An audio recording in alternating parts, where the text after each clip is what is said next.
నోటా కంటే తక్కువ ఓట్లు వచ్చిన పార్టీ ఒకటి, ఒకే ఒక్క స్థానం గెలుచుకున్న పార్టీ మరొకటి, ప్రస్తుతం 23 స్థానాలతో ఉంటూ రోజు రోజుకు ప్రజాదరణ కోల్పోతున్న పార్టీ ఇంకొకటి. ఆ పార్టీలన్నీ కలిసి కూటమిగా ఏర్పడి వైఎస్ జగన్మోహన్ రెడ్డిని ఎదుర్కోవడానికి వస్తున్నాయి. అయితే ఆ పార్టీ బలాబలాలు ఒకసారి చూస్తే నోటా కంటే తక్కువ వచ్చిన పార్టీ గురించి కానీ, ఒకే ఒక్క స్థానం గెలుచుకున్న పార్టీ గురించి కానీ మనం మాట్లాడుకోవాల్సిన అవసరమే లేదు.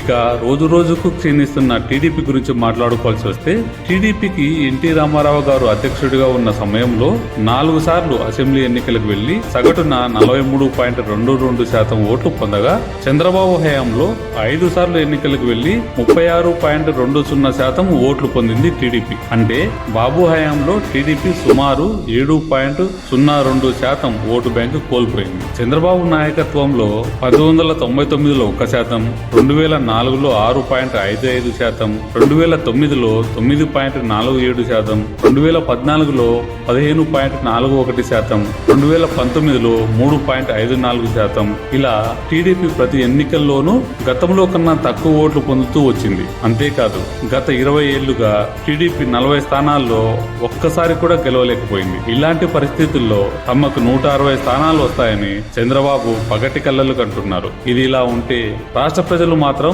మా నమ్మకం నువ్వే జగన్ అంటున్నారు. ఫ్యాన్ తుఫానుకు కూటమి కొట్టుకుపోవడం ఖాయమని ఘంటాపథంగా చెబుతున్నారు.